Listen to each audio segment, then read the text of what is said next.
Hello friends, ఎలా ఉన్నారు? ఈ ప్రపంచంలో ఎందుకు కొంతమందే గొప్పవాళ్లవుతున్నారు, మిగిలినవాళ్లు ఎందుకు సక్సెస్ఫుల్ అవ్వట్లేదు? దీనికి సమాధానం వాళ్లు అనుసరించే అలవాట్లు. వాళ్లని మిగిలినవాళ్లకంటే గొప్పవాళ్లలా నిలబెడుతుంది. ఈ అలవాట్ల గురించి స్టీఫెన్ ఆర్ కోవే క్షుణ్ణంగా పరిశీలించి ఒక గొప్ప పుస్తకం రచించారు. అదే the 7 habits of highly effective people. ఈ పుస్తకం నన్ను ఎంతో ఇన్స్పైర్ చేసింది. ఇందులో ఉన్న హ్యాబిట్స్ మన డైలీ లైఫ్లో ఇంప్లిమెంట్ చేస్తే ఖచ్చితంగా మనం సక్సెస్ఫుల్ అవుతాం. ఈ బుక్లో ఉన్న ముఖ్యమైన టాపిక్స్ గురించి నేను కంప్లీట్గా షేర్ చేస్తాను. ఈ వీడియో చివరి వరకు చూడండి. Begin with the end in mind. మనకు బాగా కావాల్సిన వాళ్లు చనిపోతే వాళ్ల శవపేటిక వరకు నడుచుకుంటూ వెళ్తాము. వాళ్లతో ఉన్న రిలేషన్ గురించి గుర్తు చేసుకుంటాం. ఆ శవపేటిక ముందు ఆ ముఖం చూస్తే అది మన ముఖమే అయ్యుంటుంది. అక్కడికొచ్చిన వాళ్లు మనకోసమే వచ్చుంటారు. మన గురించి మన ఫ్రెండ్స్, రిలేటివ్స్ ఏమనుకుంటున్నారు? ఏం చేస్తే మన చుట్టూ వాళ్లు ఆనందంగా ఉంటారో ఆ విధంగా మనం బ్రతకడానికి ప్రయత్నించాలి.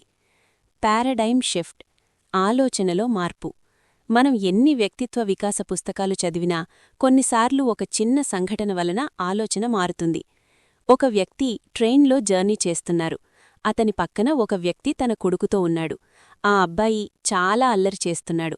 దాన్ని చూసి మొదటి వ్యక్తి, మీ పిల్లాడిని దయచేసి మందలించండి అన్నాడు.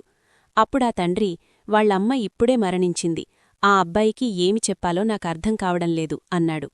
దాంతో ఆ వ్యక్తికి ఏమి చెప్పాలో అర్థం కాలేదు. వెంటనే సానుభూతి చూపించి, మీకేమైనా సహాయం కావాలా అని అడిగాడు. హ్యాబిట్ 1. Being proactive. క్రియాశీలత. క్రియాశీలులైనవారు తమ బాధ్యతను గుర్తిస్తారు. తమ కర్మకు ఇతరులను బాధ్యులను చెయ్యరు. తమ నిర్ణయాల వలనే ఈ పరిస్థితిలో ఉన్నామని భావిస్తారు. ఉదాహరణ, నేను తెలుగు మీడియంలో చదివాను అని పేరెంట్స్ను నిందించకుండా మన చేతిలో ఉన్న అవకాశాలను గుర్తించాలి. నేను ఇంగ్లీష్ ఎలా ఇంప్రూవ్ అవ్వాలి అని ఆలోచించి యాక్షన్ తీసుకోవాలి. అలాగే నేను రిచ్గా ఎందుకు పుట్టలేదు అని కాకుండా మన స్కిల్స్ ఎలా ఇంప్రూవ్ చేసుకోవాలి, ప్యాసివ్ ఇన్కమ్ ఐడియాస్ ఎలా సంపాదించాలి అని ఆలోచించాలి. హ్యాబిట్ 2. అంతం ధ్యాసతోనే ప్రారంభం. ఈ దృక్పథం ప్రకారం ప్రతి పని 2 సార్లు సృష్టించబడుతుంది. ఉదాహరణ, ఇల్లు నిర్మించాలంటే ముందుగా ప్లాన్ అంటే మ్యాప్ తయారుచేస్తారు. తర్వాత దాన్ని నిర్మిస్తారు. అంటే మన ఆలోచనలో మొదలై రియాలిటీగా మారుతుంది. హ్యాబిట్ 3. First things first.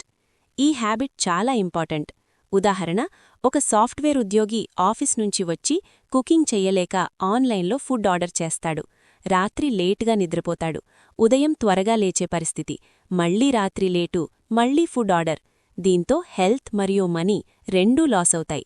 కాబట్టి మనకు ఏది ముఖ్యమో ఆ పని ముందుగా పూర్తి చెయ్యాలి. ఈ బుక్లో పనులను 4 భాగాలుగా విభజించారు. అత్యవసరమైనవి, అత్యవసరం కానివి, ముఖ్యమైనవి, ముఖ్యం కానివి. అందరికీ రోజులో 24 గంటలే ఉంటాయి. మనం దాన్ని ఎలా ఉపయోగిస్తామనేదే ముఖ్యం. హ్యాబిట్ 4. Win win attitude. మన పనివల్ల మనం లాభపడి ఇతరులు నష్టపోవడం సరైనది కాదు. అలాగే మనం నష్టపోయి ఇతరులు లాభపడటం కూడా సరైనది కాదు.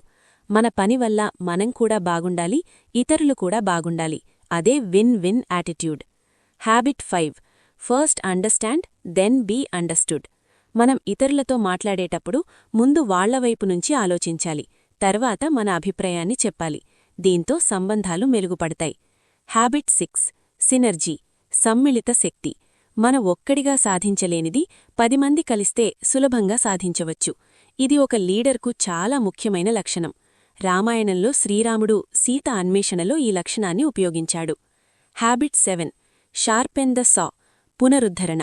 ఒక వ్యక్తి గొడ్డలితో చెట్టు నరుకుతుంటాడు. కాని పదును పెట్టకుండా పనిచేస్తూ ఉండటంతో అది మొద్దుబారిపోతుంది. మరో వ్యక్తి మాత్రం మధ్యలో సమయం తీసుకొని గొడ్డలికి పదును పెడతాడు. అందువల్ల అతను త్వరగా పని పూర్తి చేస్తాడు. మన జీవితంలో కూడా అలాగే. శారీరకంగా వ్యాయామం, ఆహారం. మానసికంగా చదవడం, రాయడం. సామాజికంగా సంబంధాలు.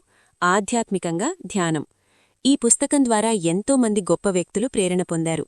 స్టీఫెన్ ఆర్ కోవే ఎన్నో ఉపన్యాసాలు కూడా ఇచ్చారు. మీరు కూడా ఈ అలవాట్లను మీ జీవితంలో పెంపొందించుకుని సక్సెస్ఫుల్గా జీవితం కొనసాగించండి. ఈ వీడియో మీకు నచ్చితే లైక్ చేయండి, షేర్ చేయండి. ఇలాంటి మరిన్ని బుక్ సమ్మరీల కోసం మా ఛానల్ని సబ్స్క్రైబ్ చేయండి.